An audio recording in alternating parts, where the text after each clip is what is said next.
Parfait. Bonjour à tous, bienvenue dans Deep Conversation, ce premier numéro en République du Congo. Oui, vous le savez sans doute que je suis au Congo depuis déjà un moment dans le cadre d'un stage à l'international, mais j'en profite aussi pour enregistrer des numéros podcast et j'ai le plaisir pour ce premier numéro de recevoir un homme de droit avec qui nous allons parler, discuter sur le métier d'avocat au Congo, mais pas que.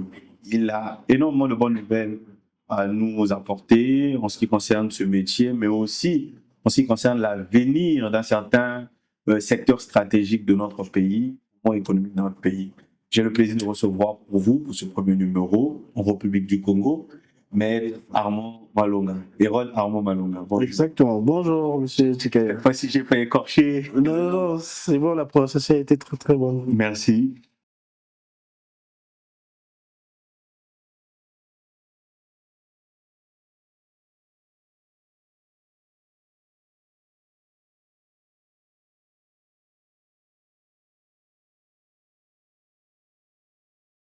J'ai l'habitude de poser cette question à l'ensemble de mes invités. Est-ce qu'on se voit ou on se tutoie? Alors, moi, je pense que pour des commodités d'aisance, on peut se tutoyer. Ok, pas de problème. Donc, merci déjà pour cette autorisation. Ouais. Alors, s'il est question que vous vous présentez de la meilleure des façons, qui est Maître Malonga? Alors, Maître Hérode Malonga, citoyen congolais, voilà, né à Brazzaville, grandi entre Pointe-Noire et Brazzaville. J'ai fait mes études également entre Pointe-Noire et Brazzaville. Hein. Donc aujourd'hui, installé à Pointe-Noire, j'exerce en qualité d'avocat. Okay. Donc voilà. Et est-ce que ça se passe bien? Oui, ça va, ça se passe bien, on ne se plaint pas. On fait avec les réalités du terrain. Quoique le quotidien n'est pas toujours facile, mais c'est la vocation qui nous emmène à nous adapter dans ce quotidien qui est parfois un peu difficile, un peu tumultueux. Mais dans l'ensemble, ça va, ça se passe très bien. Okay. Alors, la réalité en République du Congo nous montre qu'être avocat n'est pas du tout chose aisée. C'est pas facile. C'est limite le parcours d'un combattant. Est-ce que ça a été aussi votre cas? Est-ce que vous êtes passé par ce même chemin parsemé d'embûches, de challenges, d'épreuves? Oui, on est tous passés par ce chemin. Okay. Et en fait, ce que les gens appellent les difficultés, moi je pense, c'est plus lié à des aspects administratifs. Okay.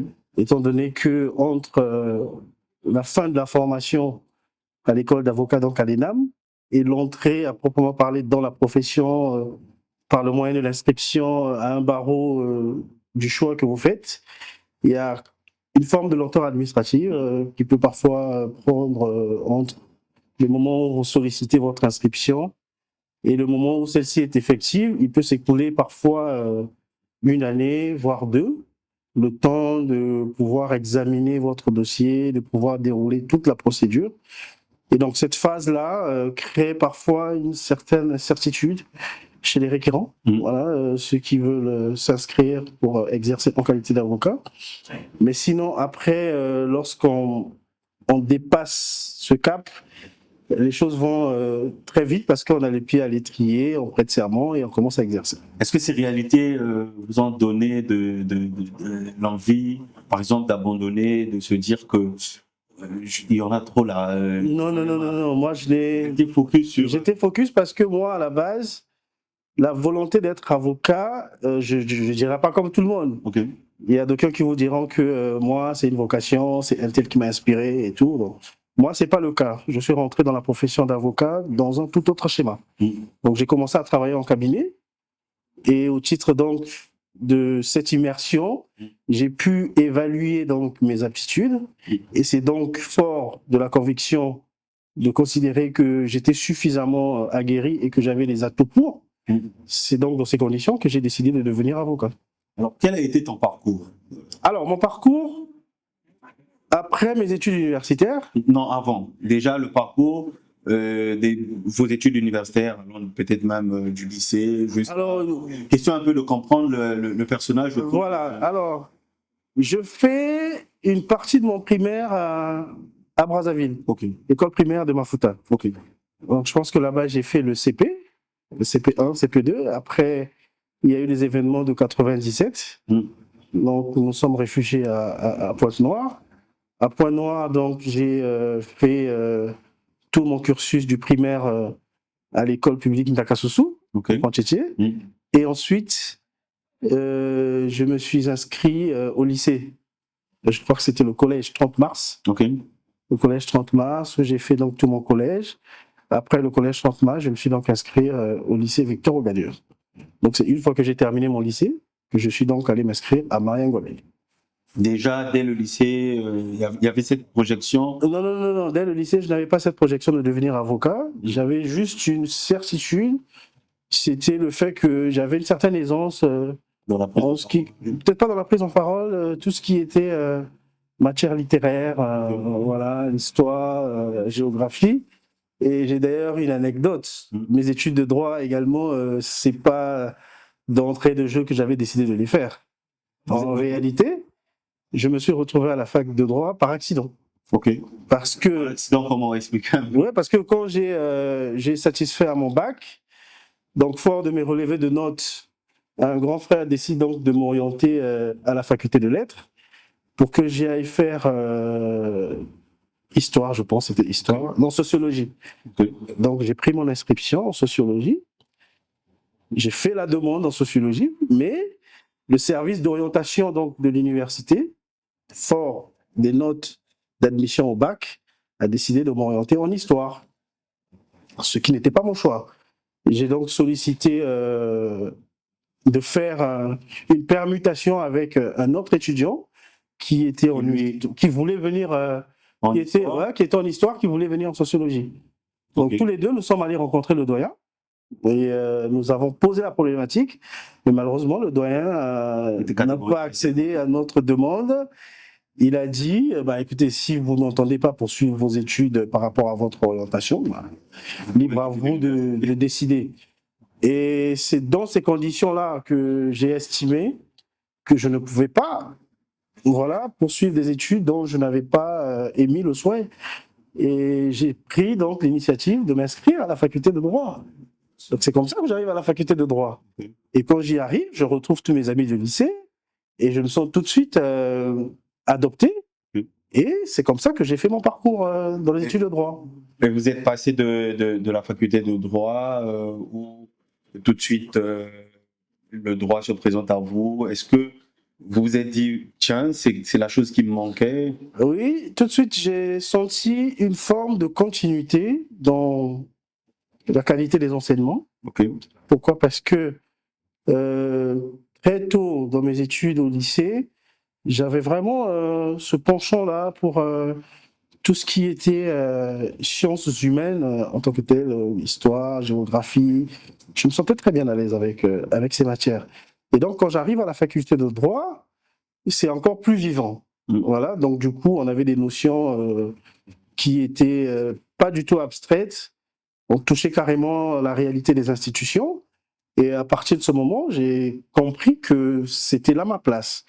Et jusqu'à la fin de mes études de droit, je peux vous avouer que je n'avais toujours pas une projection sur l'orientation de ma future carrière professionnelle. Ok. Ouais. Alors, vous quittez la faculté de droit pour l'ENAM, c'est bien ça? Non, quand je finis la faculté de droit, je suis donc admis dans un cabinet d'avocat de la place, qui me recrute, oui, comme stagiaire.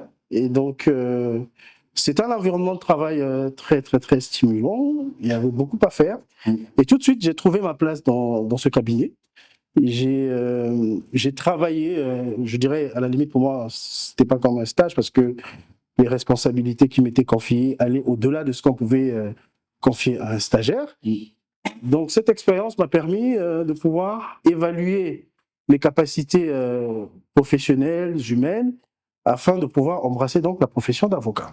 Donc, c'est à ce titre qu'à la fin de ce stage, je décide donc de repartir passer mon concours à l'ENAM afin de pouvoir confirmer donc ce qui devenait une réalité d'un point de vue de mes ambitions. Okay. Et d'ailleurs, dans le cadre de mon parcours, j'ai aussi eu pas mal d'étudiants que j'ai encadrés dans les classes inférieures à l'université Et fort de mon expérience, je leur recommande toujours de pouvoir se faire violence à pouvoir décrocher des stages très tôt. C'est-à-dire que dès la Donc, première en fait, année, grâce à cette expérience professionnelle, c'est-à-dire ce stage, vous avez pu identifier votre couloir qui est aujourd'hui le droit et la pratique du métier d'avocat. exactement. Donc, ce que je dis à mes étudiants, c'est de pouvoir se faire violence, de trouver des stages à partir de la première année. On peut envisager qu'un étudiant trouve un stage en première année dans un cabinet de notaire, en deuxième année dans un cabinet d'huissier, en entreprise, dans un cabinet d'avocat. Ça fait que à la fin de son cycle universitaire, il peut déjà évaluer qu'est-ce qui correspond bien à sa personnalité et trouver facilement son chemin, sans trop se poser de questions, de savoir comment se positionner, où est-ce que je postule, qu'est-ce que je fais après mes études universitaires. Ouais. Alors, au Congo, on ne devient pas avocat qui veut, mais qui peut. Pourquoi aujourd'hui il est difficile d'être limite avocat? C'est limite comme une vie de l'esprit. C'est tout un chemin qui demande beaucoup de patience, de détermination. Pourquoi aujourd'hui il est difficile de devenir avocat? Alors, je dirais pas qu'il est difficile de devenir avocat, parce que tout part du projet professionnel que vous ambitionnez de mettre en œuvre. Si vous avez la conviction dès le départ que vous voulez devenir avocat, je pense que vous allez vous donner les moyens. Vous allez vous donner les moyens, vous allez consentir les sacrifices qu'il faut afin de pouvoir surmonter éventuellement toutes les difficultés qui peuvent se poser sur votre chemin. Donc, Mais on a l'impression que c'est comme un petit cercle qui est un cercle exclusif. Et lorsque moi je satisfais au bac, je sais pas, peut-être de toute ma vie, j'ai peut-être vu 2 ou 3 prestations à peine de serment des avocats. Donc il y a lieu de se poser des questions. Est-ce que là, parce que on passe tous par la faculté de droit, on se dit, bon, je vais finir avocat, et puis on se rend compte, ça va prendre trop d'années, la réalité du temps nous rattrape. Est-ce que, quelque part, je dirais pas il y a eu une forme de cabale derrière, mais pourquoi ça prend autant de temps, contrairement à d'autres pays? Il vous arrive d'aller à l'étranger pour des raisons de formation, c'est-à-dire qu'aujourd'hui, on peut se fixer un objectif simple. Bon, j'ai 10 ans pour devenir avocat, et sans embûche, on le devient. Alors que comment on peut se dire, j'ai 10 ans pour devenir avocat, mais vous allez peut-être même atteindre 15 ans, vous n'êtes même pas encore au niveau de valider votre année au niveau alors, c'est ce que je disais dans mon propos préliminaire. En fait, Est-ce que c'est toujours cette lenteur administrative oui, jusqu'à... en grande partie, il y a la lenteur administrative. En grande partie, il y a la lenteur administrative. Parce qu'en réalité, la durée des études pour devenir avocat, je pense qu'elle est en moyenne la même que pour devenir médecin. Hein, si je ne me On est trompe pas. approximativement sur 10 ans, c'est ça? Oui, approximativement délai administratif inclus. Parce que quand vous finissez la faculté de droit, vous avez 4 ans. Après, vous avez 2 ans à l'INAM. Donc, on est à 6 ans déjà. Et ensuite, vous faites une demande d'inscription qui peut être examinée, validée sous 2 ans. Donc, on est pratiquement à 7-8. Vous prêtez serment en tant que stagiaire. Donc, en gros, voilà. Ah, On donc, est... chez les avocats, les stagiaires prêtent serment. Non, tout le monde prête serment pour rentrer. Ok, Pour accéder à la profession, on prête serment. ok, Et une fois que vous prêtez serment, vous avez donc la qualité d'avocat stagiaire. ok. Donc, cette qualité-là donc vous oblige à pouvoir être domicilié professionnellement dans un cabinet Ok, et à vous faire former. ok. Donc, vous avez une formation pratique, voilà, mais ça ne fait pas de vous un sous-avocat. C'est-à-dire que c'est une case obligatoire. Donc, on doit vous apprendre Les métiers. le métier, les rudiments, réalités. voilà, les réalités et tout ça là. Donc, lorsque vous avez bien fait vos classes au cours de la période de stage, qui dure 2 ans, bah, quand vous sortez de là, vous êtes un avocat aguerri. Voilà. Ok. Alors, c'est quoi un avocat? Parce que c'est quoi moi, quand je vois un avocat, je me dis c'est un monsieur qui peut défendre tout et n'importe quoi. Alors que la réalité, dans la pratique du métier, présente les choses autrement. Il y a des spécialistes. Et nous, quand on voit un avocat, on s'est dit seulement, bon, on ne sait pas faire même la différence. C'est limite un avocat pour nous, c'est un généraliste. c'est quoi un avocat et quelles sont les différentes, si on peut le dire comme ça, spécialités des avocats, un peu comme des médecins aussi. On sait qu'il y a des généralistes, ensuite il y a des spécialistes. Est-ce que c'est pareil aussi Alors, dans un les avocat, avocats? ce que vous devez comprendre, un avocat, c'est un défenseur. Ok. Voilà, c'est un professionnel de droit, voilà, qui a prêté serment. Voilà, c'est très important de le préciser, et qui a donc, au titre de son serment, cette habilitation-là à défendre. Nous avons l'exclusivité de défendre, Ok. voilà, à défendre et à représenter et à conseiller nos clients. Donc, défendre, représenter et conseiller. Voilà, les justiciables. Voilà. Donc, dans le cadre donc, de nos missions que je venais de citer, chacun verra donc comment est-ce qu'il va orienter sa carrière. Ok. Donc, s'il veut devenir un avocat qui se concentre essentiellement à défendre des causes pénales, ça ne dépendra que de lui.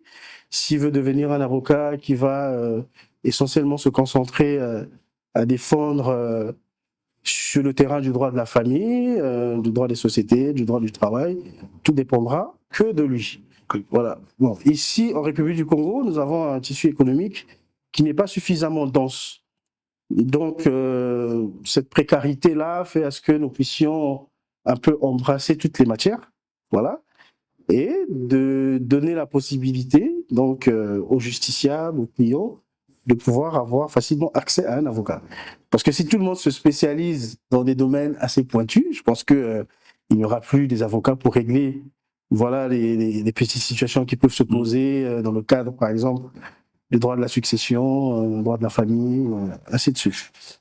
Donc du coup, on a toutes ces catégories des avocats. Donc chacun essaie un peu de se positionner en fonction donc de la clientèle qu'il vise et en fonction de sa préférence, je dirais même. Alors, cette question que je m'en vais te poser peut être banale. Quand j'ai fait moi aussi quelques années d'études à la faculté de droit de l'université Mayangwami, on nous a appris qu'il y avait le droit privé et le droit public. Est-ce que les avocats, on les retrouve dans ces deux blocs du droit, à savoir le droit privé ou le droit public? Parce que en ce qui concerne le droit public, on retrouve un peu tout ce qui a trait à l'administration et de l'autre côté, le droit privé, on retrouve un peu tout ce qui a trait aux affaires. Est-ce que les avocats ont le privilège d'exercer dans ces deux blocs de compartiments du droit, à savoir et sur les questions administratives et sur les questions d'ordre privé, on d'ordre va dire. privé. Alors, cette sous-ma division-là, en réalité, quand moi j'arrive dans la profession, je me rends compte, en fait, c'était une subdivision pour des raisons académiques, tout simplement. Ok. Parce que dans la pratique, on touche à tout. Ok. On touche à tout. Nous avons des confrères qui sont conseils de l'État congolais. Voilà. Et nous avons également d'autres qui font beaucoup du droit privé, mais qui ont cette possibilité ou cette capacité de naviguer entre le droit privé et le droit public. Et donc, du coup, dans la pratique, on ne sent pas trop la subdivision. Okay. Voilà. Donc, tout dépend de la nature du dossier ou tout dépend des intérêts en présence qui vous permettent donc de pouvoir osciller dans ces deux subdivisions. Voilà. Mais sinon, dans la pratique, droit public, droit privé, ça se confond. Okay. Ça se confond. Aujourd'hui, par exemple, on parle beaucoup des partenariats publics-privés, mais vous allez vous poser, c'est du droit public économique. Okay. Mais que les avocats qui sont, entre guillemets, des privatistes, manipulent. Voilà, parce que quand il faut structurer les projets, les contrats, accompagner les acteurs qui interviennent donc dans le cadre de ces contrats-là, de ces actions-là, bah, on peut donc se poser la question de savoir est-ce qu'il est spécialiste de droit privé ou il est spécialiste de droit public. On se pose plus la question. La question, c'est celle de savoir est-ce qu'il est en mesure de pouvoir structurer un contrat de partenariat public-privé. Et Maître Hérode Malonga, aujourd'hui, a son cabinet. Ouais. Et votre cabinet est spécialisé dans quel type d'affaires? Alors, le cabinet il est spécialisé dans le droit des affaires, je dirais. Okay. Voilà, parce qu'il ne faut pas oublier une chose, l'orientation d'une carrière dépend beaucoup de comment est-ce que vous avez commencé à exercer lorsque vous êtes arrivé dans la profession. Alors moi, j'ai eu l'opportunité de travailler dans un cabinet de renom de la place de Pointe-Noire, qui est un cabinet qui a un fort potentiel dans dans le droit des affaires. Voilà. Et donc, très tôt, j'ai baigné dans cet environnement-là. Et donc, quand je décide donc de m'installer, et j'ai continué donc à exercer dans l'environnement du droit des affaires. Il est assez vaste parce que là-dedans, en fait, c'est un agrégat de beaucoup de matières quand même. Voilà, je ne saurais les citer, mais peut-être qu'au cours de cette discussion, on aura l'opportunité de pouvoir dégager quelques aspects de ce que j'ai l'habitude de traiter au quotidien. Ok, dans nos discussions de préparation par rapport à l'émission, on parlait et tu me disais qu'aujourd'hui, toi personnellement, en dehors du cabinet qui va s'attaquer un peu à toutes les questions d'ordre juridique, mais toi, personnellement, tu souhaites te spécialiser dans un domaine précis, à savoir le secteur des hydrocarbures et des mines. Est-ce qu'aujourd'hui, tu peux nous parler un peu de ce limite à un domaine qui compte moins de spécialistes dans notre pays? Le droit minier Ce domaine, déjà, c'est un domaine aujourd'hui qui est en carence de spécialistes? Non, peut-être pas en carence de spécialistes. Nous avons quelques confrères qui les manipulent bien, mais l'objectif, en fait, c'est de pouvoir avoir un grand nombre de confrères qui puissent vraiment se sentir à l'aise sur ces matières-là. Parce que nous sommes dans une phase historique très, très importante je dirais pour le monde. Hein. Le Congo n'est pas en marge. Aujourd'hui, on parle beaucoup de transition énergétique. Okay. Donc, au regard des différents objectifs de la mondialisation qui projettent donc de pouvoir, à la limite, diminuer l'usage des énergies fossiles, on est donc dans cette phase de transition-là. D'accord? Mais cette phase de transition, il faudrait bien qu'il y ait des acteurs juridiques qui puissent accompagner le mouvement. Donc, c'est pour ça que moi, j'ai estimé que c'était une opportunité de pouvoir donc suivre ce mouvement-là afin de se spécialiser dans ces matières-là. Et donc, c'est ce qui m'a conduit aujourd'hui de pouvoir investir dans des formations qui s'intéressent à ces questions-là. Et comment ça se passe? Oui, ça va, ça se passe très bien. Alors, ça se passe très bien. C'est quelle formation vous pouvez nous... Alors, c'est le droit international économique en Afrique, okay. Voilà, qui est distillé par l'université Panthéon-Assas. Voilà, c'est un droit qui se voudrait de former des professionnels qui ont une double casquette, non seulement qui connaissent un peu le contexte institutionnel, politique, géographique de l'Afrique, mais aussi qui doivent maîtriser donc les normes juridiques, les instruments juridiques qui permettent donc de pouvoir mettre en mouvement la structuration des projets énergétiques. Okay. Voilà. Donc, c'est une formation qui est destinée essentiellement à des juristes qui s'intéressent à l'Afrique. Et moi, je suis africain, je suis congolais.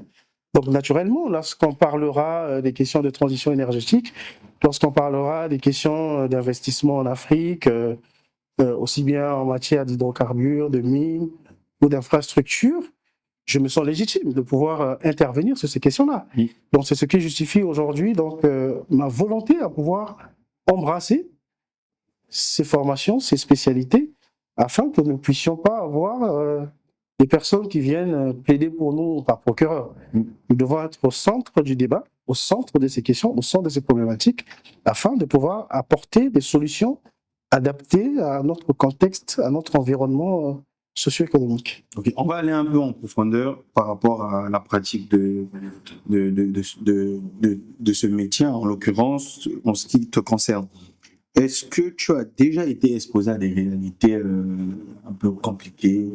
Et qu'est-ce que tu es amené à faire et à ne pas faire dans la pratique de ton métier au sein de ton cabinet? Alors, ce que vous devez comprendre, la profession d'avocat, c'est une profession qui est réglementée, okay. Voilà, donc qui est basée sur des principes. Et lorsque nous prêtons serment, nous avons des principes évocateurs qui résument donc la pratique quotidienne de notre profession.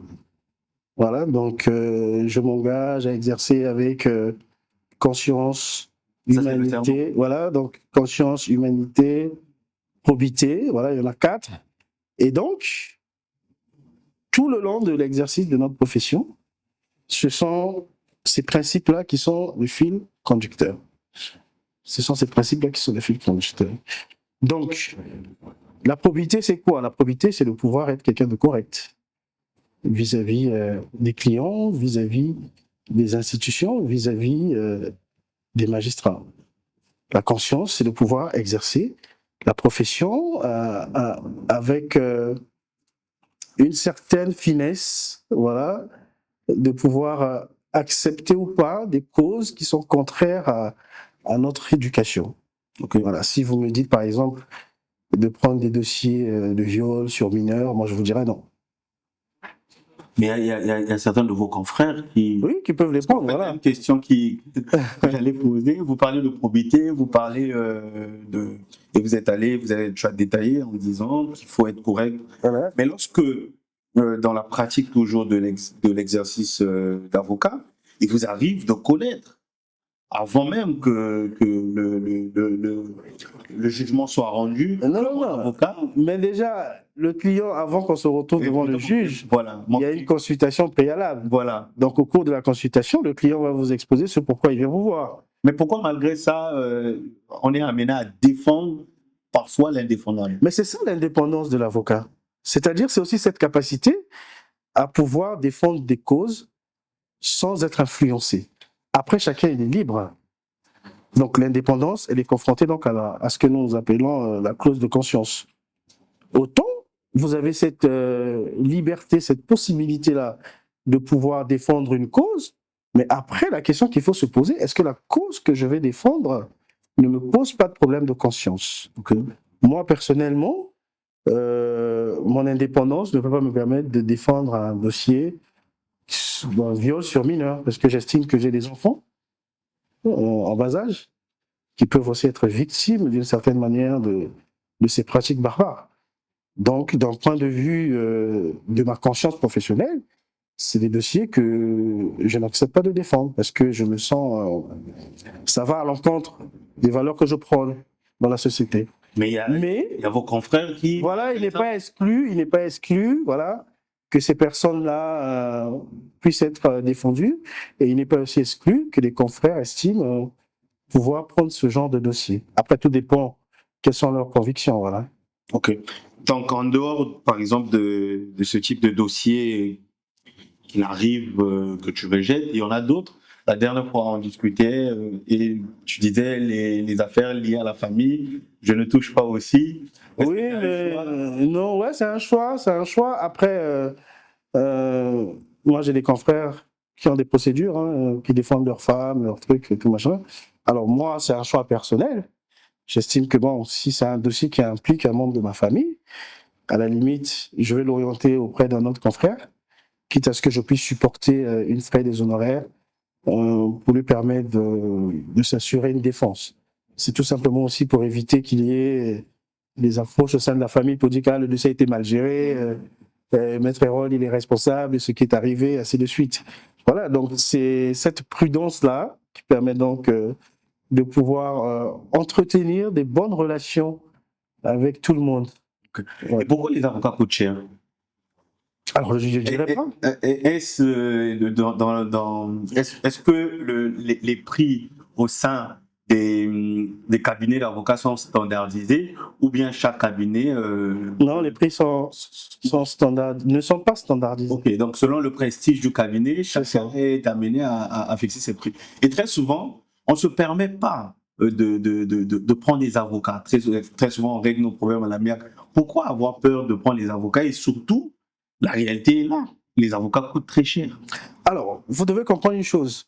Dans le mode de facturation, il y a un certain nombre de critères, voilà, qui rentrent en ligne de compte. La facturation peut tenir compte de la nature du dossier, donc de la complexité du dossier. La facturation peut tenir compte de la qualité de la personne, du client qui vient vous consulter. D'accord? La facturation peut tenir compte aussi de l'environnement du dossier, des risques liés autour du dossier. Est-ce qu'aujourd'hui, la famille est un rempart, toi, ou quand tu t'arrêtes à un moment, tu te dis vraiment merci pour votre présence dans ma vie. Et quel est le temps, en fait, dans la pratique que tu peux consacrer à la famille? Parce que hier, quand on parlait, tu disais, on discutait, je t'ai même dit, je dis, mais finalement, un avocat n'a pas de vie. Soit on doit se mettre à jour, on est en train de lire, donc on parlait des mémoires, mais on n'a pas le temps pour écrire, c'est compliqué. Ouais. Soit on lit, soit on est en train de se former, soit on est en train de défendre un dossier, soit...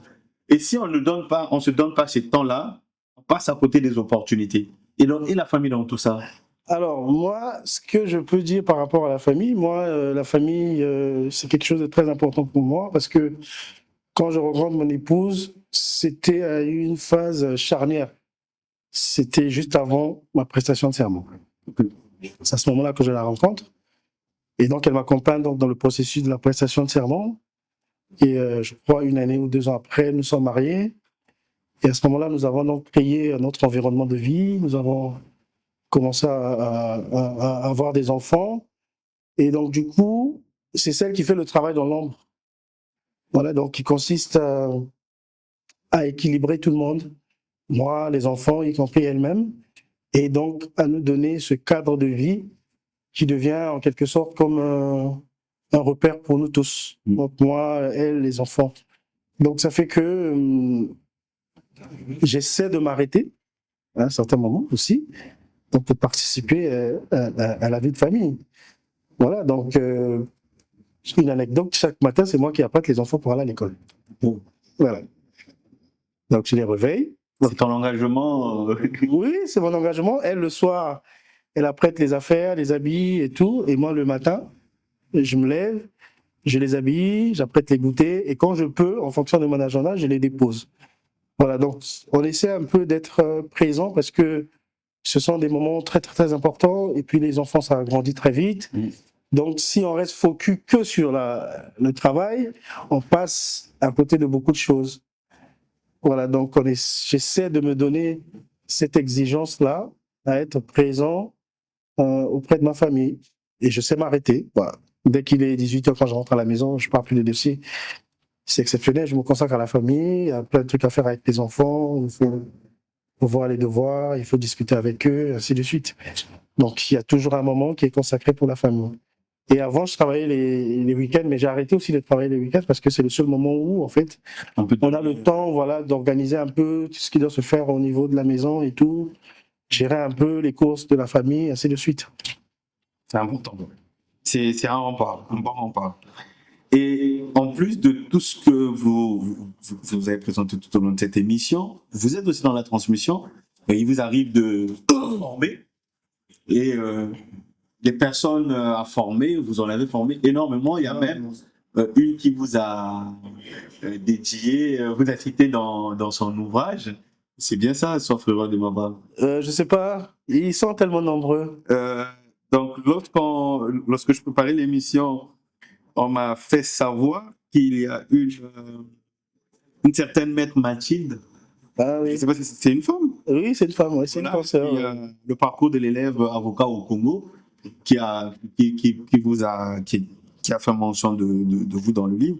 Qu'est-ce que ça fait au fait de voir que des personnes qu'on forme aussi arrivent à s'émanciper? Il y a entre autres Salem qui est en France, qui a lancé aussi un cabinet de conseil juridique. Qu'est-ce que ça vous fait? Bah écoutez, c'est une fierté de savoir qu'on est toujours utile pour les autres. Voilà. Et Maître Mathilde, en fait, bon, je ne l'ai pas formée. Maître Mathilde, c'est une consoeur. Ah, ok. Ouais, c'est une consoeur. Merci pour la précision. Elle est avocate au barreau de Brazzaville.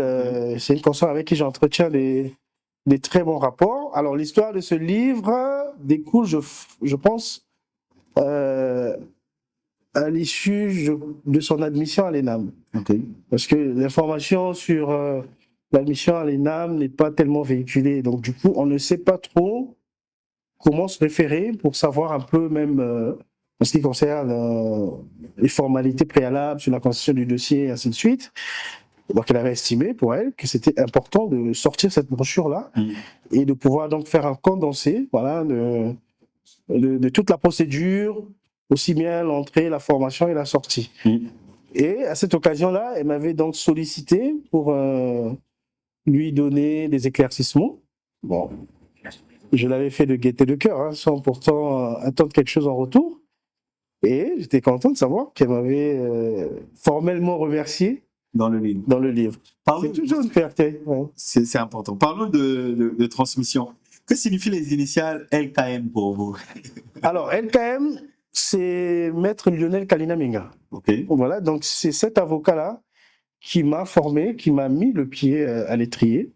Aujourd'hui, Maître Kalina, c'est une grosse pointure du barreau de Pointe-Noire, c'est une grosse pointure dans l'ordre des avocats au Congo, c'est une grosse pointure à l'international.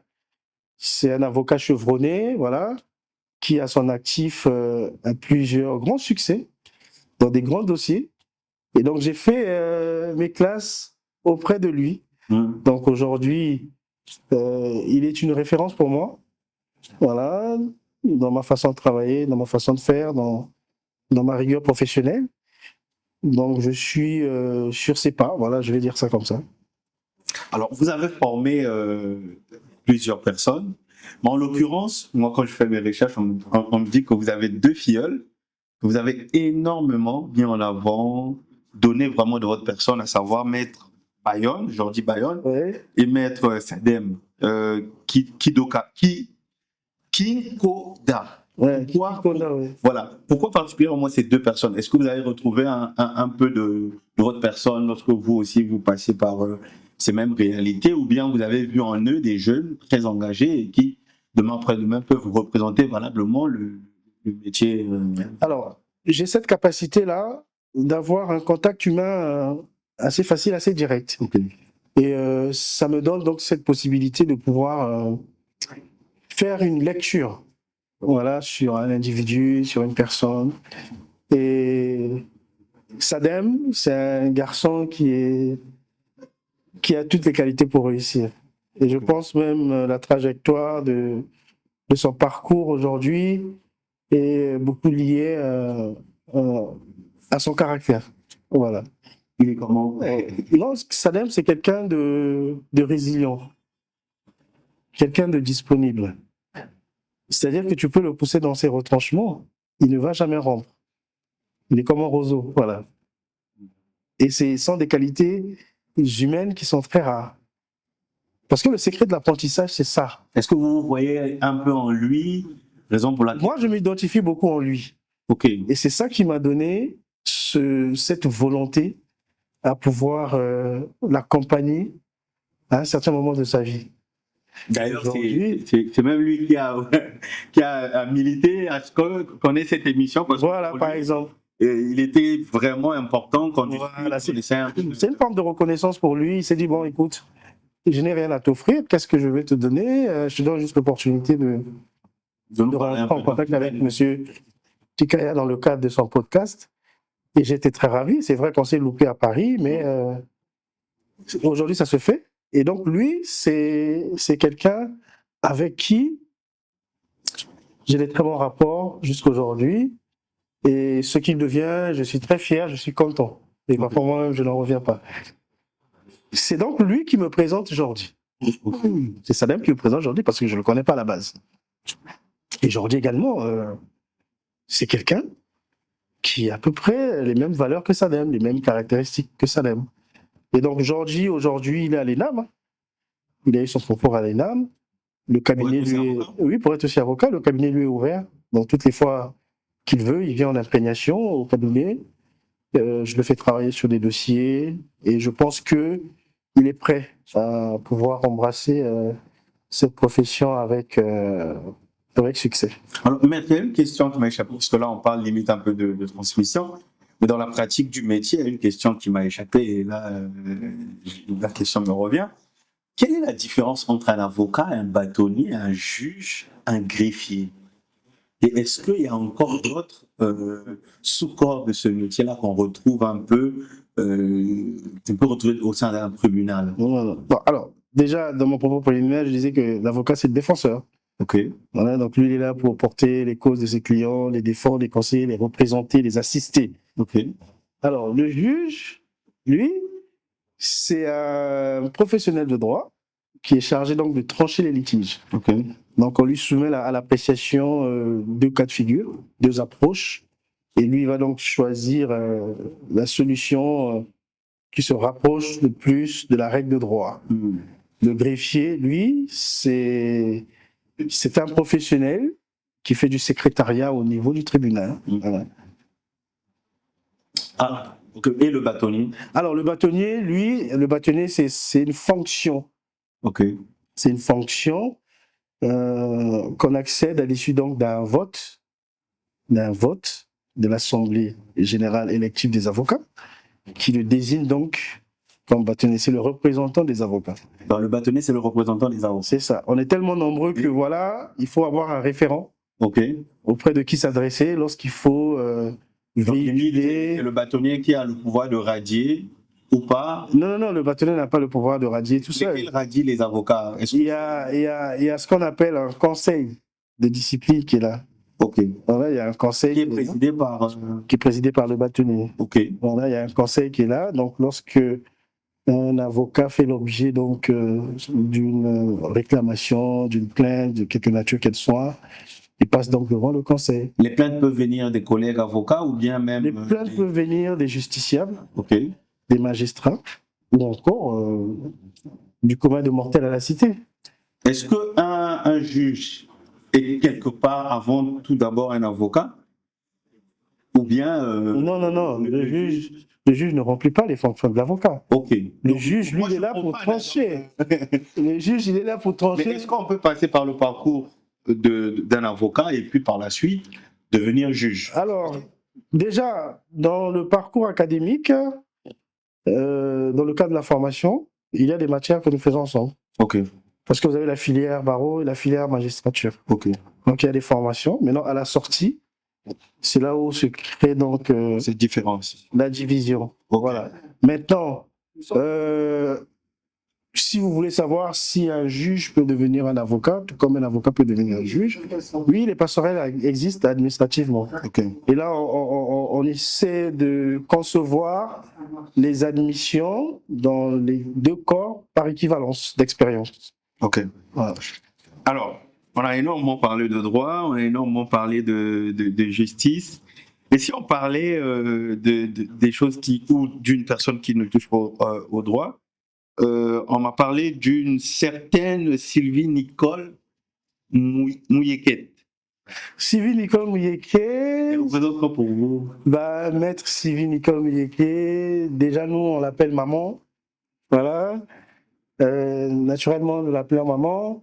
Et pour votre information, c'est la première femme bâtonnière au barreau de Pointe-Noire. Okay.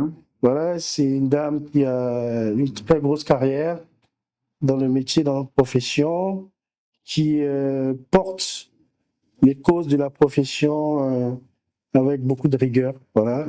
Et donc, c'est aussi une dame qui nous a assistés dans notre parcours, dans l'entrée dans la profession. Okay. Avant de terminer, est-ce que aujourd'hui, malgré vos occupations, vos challenges, aujourd'hui, même à l'heure où on parle, vous êtes en train de suivre une formation, vous êtes obligé à chaque fois d'être en mouvement. Est-ce que vous trouverez toujours du temps pour consacrer à cette nouvelle génération, question de transmettre le savoir, parce qu'il y a des gens qui ont investi en vous. Est-ce que vous vous sentez redevable en retour aussi d'investir dans la nouvelle génération, de dire, voilà, il nous faut identifier, c'est SADEM, c'est Jordi, d'autres SADEM et d'autres Jordi, les encourager à aimer le droit, être fidèles au serment et aux différents engagements. Est-ce que vous trouverez toujours le temps pour... Oui, bien sûr, je trouverai toujours le temps. Et lorsque j'ai commencé ma carrière d'avocat, j'enseignais dans les instituts privés d'ailleurs aussi. Oui. J'enseignais et dans mon cabinet, je reçois souvent des stagiaires, des jeunes. Voilà, j'essaie de donner des opportunités afin qu'ils aient donc cette possibilité-là aussi de trouver leur chemin. Et là, depuis peu, je suis dans des démarches administratives pour voir dans quelle mesure je peux aussi commencer à enseigner à l'université Mariam Wabi. Je suis à la faculté de droit. C'est ma question. À quand le doctorat?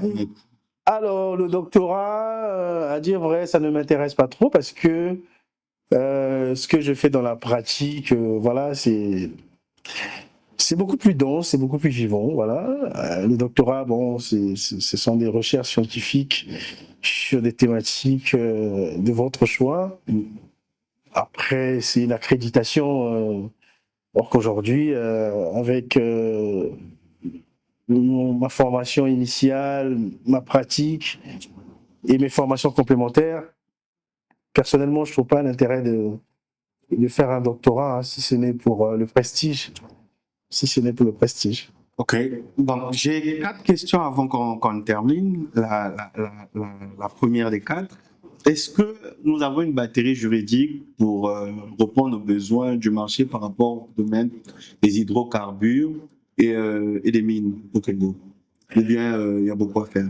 Je pense qu'il y a quand même beaucoup à faire. Ouais, on a des confrères qui sortent du lot, mais C'est l'une des raisons. Est-ce que c'est l'une des raisons qui vous ont poussé à aller se former, se spécialiser dans ce... oui, oui, l'une des raisons. Et puis parce que j'ai beaucoup de sollicitations dans ce domaine-là. Voilà, donc en 2024, j'ai l'opportunité de travailler sur un très gros dossier, voilà, de cession d'actifs dans le domaine des hydrocarbures, voilà. Donc du coup, en plus de ça, j'ai eu d'autres sollicitations. Bon, j'estimais qu'il était important, sinon nécessaire, de pouvoir davantage s'aguerrir afin de mieux me positionner sur le marché. Ok. Alors, on m'a parlé aussi de l'association Les Aigles. C'est quoi l'association des Aigles? Alors, l'association des Aigles, c'est, bon, comme le nom l'indique, l'association, c'est une association qui a été créée par Monsieur Jean-Claude Bassonama, ouais, hein, si je n'ai pas oublié son nom, et puis Monsieur Freddy Ogoto. En fait, ce sont deux messieurs qui, alors l'association continue à fonctionner aujourd'hui, hein. Ce sont deux messieurs à l'époque qui ont créé un centre d'encadrement pour préparer donc les futurs candidats au bac. Et donc, c'était spécialisé essentiellement dans la philosophie, l'histoire et la géographie. Ok. Parce que c'était les matières en série littéraire qui étaient les plus compliquées à appréhender pour les élèves. Et vous êtes passé par là? Voilà, je suis passé par là, donc ils ont créé cet environnement et c'était bien. Et c'était bien. Et lorsqu'il a commencé à avoir les premiers admis donc de ces clubs de formation à l'université, au niveau de l'université, ils ont créé l'association. Ok. Voilà, ils ont créé l'association pour fédérer tout ce qui arrivait, pour les orienter. Voilà. Et d'ailleurs, moi, lors de mon passage à l'université, j'ai aussi milité au sein de l'association. J'ai distillé, on avait un club juridique d'ailleurs. Au sein de l'association. Et donc, on recevait donc les nouveaux bacheliers qui venaient s'inscrire à la faculté de droit. On distillait donc des TD. Et c'est à cette occasion-là que j'ai formé SADEM. Ok. Ouais. Ok. Donc, la rencontre s'est faite Voilà, c'était au là. niveau de l'association des Aigles. Au niveau de l'association, après, bon, moi, je l'ai porté parce que j'avais estimé que c'était un garçon qui avait beaucoup de qualités humaines que j'appréciais. Et qui est Rostan Mayuma? Rostan Mayuma, c'était donc le président de l'association. Voilà, aujourd'hui, il est devenu magistrat. Voilà, c'est un grand frère pour qui j'ai beaucoup de sympathie. C'est quelqu'un de très réfléchi. Et dans le cadre donc de notre passage à l'université, c'est quelqu'un qui nous a beaucoup aidés. Voilà, donc le seul moyen pour nous de lui renvoyer l'ascenseur, c'était donc de pouvoir animer les clubs juridiques de l'association. Okay. Il y avait des clubs juridiques, des clubs de philosophie, des clubs d'anglais. Il y avait pas mal une organisation autour. Ok. Alors, à la fin de chaque émission, on a 10 questions. 10 questions, parfois personnelles, parfois pas. Parfois en rapport avec le parcours, parfois pas. Parfois en rapport avec l'exercice du métier de l'invité. Donc, j'ai mes 10 questions et est-ce que vous me permettez de vous poser ces questions-là? Bien entendu. Quelle vérité la vie vous a-t-elle apprise? Et limite aussi votre parcours. Bah écoutez, moi la vie m'a énormément appris sur le fait que qui veut aller loin ménage sa monture. Okay. Voilà, c'est une citation qui a tout son sens. Voilà. Aujourd'hui, dans la vie, si on est ambitieux, on doit se donner les moyens. Donc, les moyens ne peuvent pas simplement se résumer aux moyens financiers. Voilà, aujourd'hui, on peut avoir un rêve, on peut avoir un projet. Il faut savoir comment l'entretenir dans son esprit. Voilà, parfois, vous tombez sur des personnes extrêmement négatives à qui vous partagez votre projet, qui peuvent vous décourager. Mais si vous avez la conviction que c'est ça que vous voulez, alors il faut s'accrocher. Il faut s'accrocher. Il y a une anecdote qui dit que, une citation pardon, qui dit que les convictions sont des prisons. Donc ça veut dire que ce que vous avez conçu dans votre esprit, ça vous met dans une forme de prison. Pour vous libérer, c'est de parvenir à le réaliser. Voilà. Donc ça, moi, la vie me l'a appris. Ça fait qu'aujourd'hui, je n'ai pas de limite. Et je n'ai pas de limite. Tout ce que j'envisage de faire, je considère que je suis en mesure de le faire. Même si le temps ne me permet pas de le faire, mais tout de suite, si je ne peux pas le faire, je sais que demain, je pourrai le faire.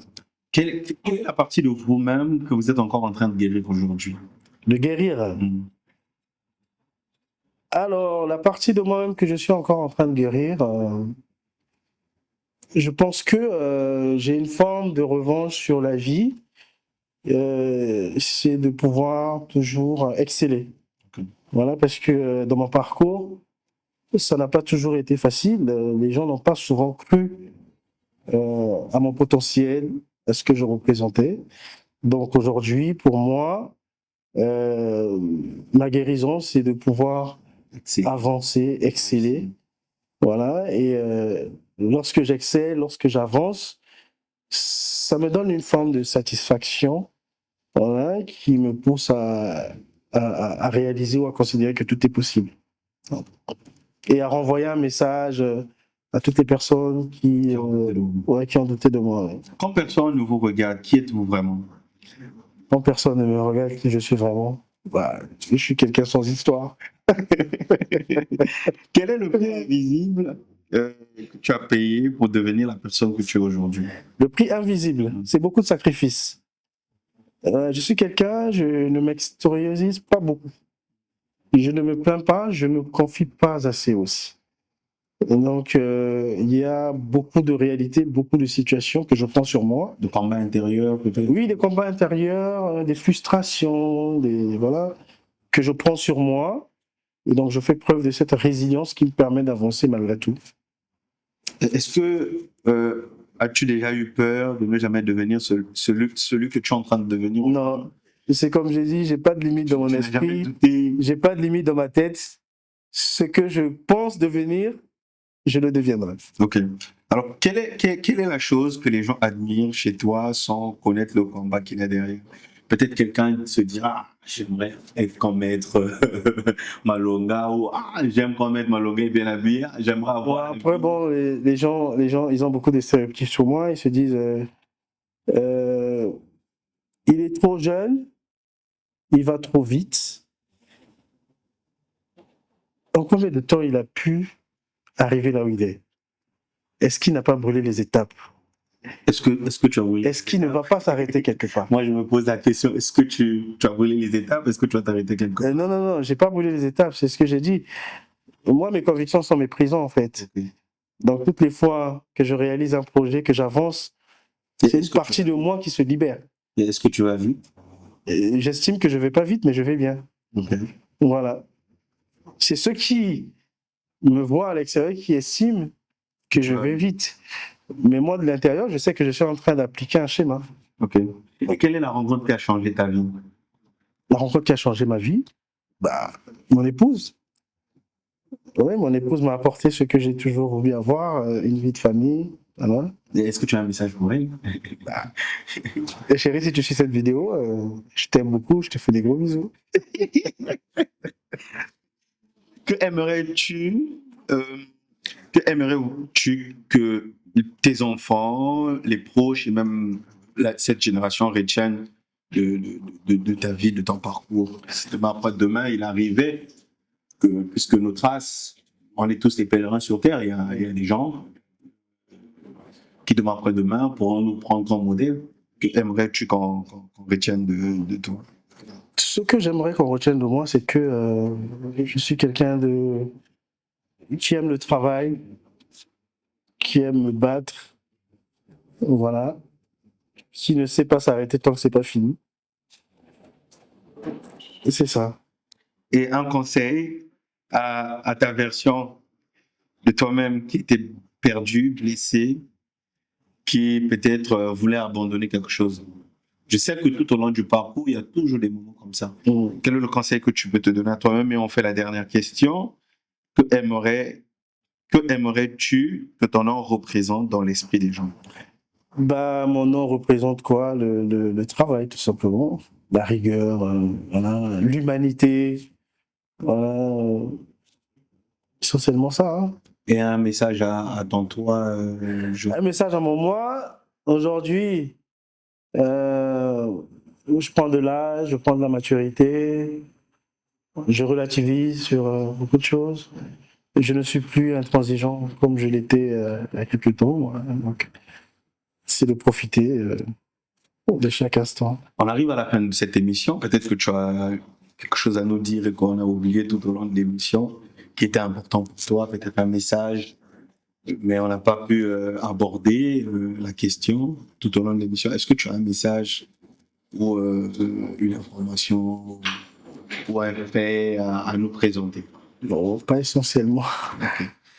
Donc, ça a été un plaisir pour nous de te recevoir. Un plaisir partagé d'ailleurs. Voilà, on est à Pointe-Noire à l'heure actuelle et si vous souhaitez participer à Deep Conversation, surtout n'hésitez pas à prendre contact avec nous au plus 242 04 473 94 94. Alors, je suis aussi au Congo et le pouvoir caché des relations, mon premier ouvrage publié aux éditions SOAP, est disponible au prix de 15 000 francs CFA, disponible ici à Pointe-Noire et à Brazzaville. Il vous suffit juste de prendre attache avec nous par le contact que j'ai cité en amont. Et à Paris, vous pouvez tout simplement le commander sur Amazon. Il vous sera livré et une fois que je serai de retour, nous pourrions organiser une séance de dédicace et discuter autour de ce livre. Un grand merci aussi à SAD Consulting qui, depuis déjà quelques semaines, nous accompagne dans la réalisation de cette émission à travers la proposition des invités qualitatifs, mais aussi le conseil. Donc, si vous avez un problème juridique au niveau de la France et même au Congo, n'hésitez surtout pas à faire appel au service de SAD Consulting. Vous avez un problème de visa, vous avez un problème de AVI, vous avez un problème d'hébergement au niveau de la France, vous avez un problème de titre de séjour. C'est le cabinet juridique qu'il vous faut. Ils vous apporteront les réponses idoines à vos problèmes. Un réel plaisir d'avoir partagé ce moment avec vous. Merci, maître. Merci. Et quant à moi, je vous dis à très bientôt dans Deep Conversation pour un autre numéro. On a l'habitude de le dire. Yebelardo, toujours dans le cadre à Yebelardo.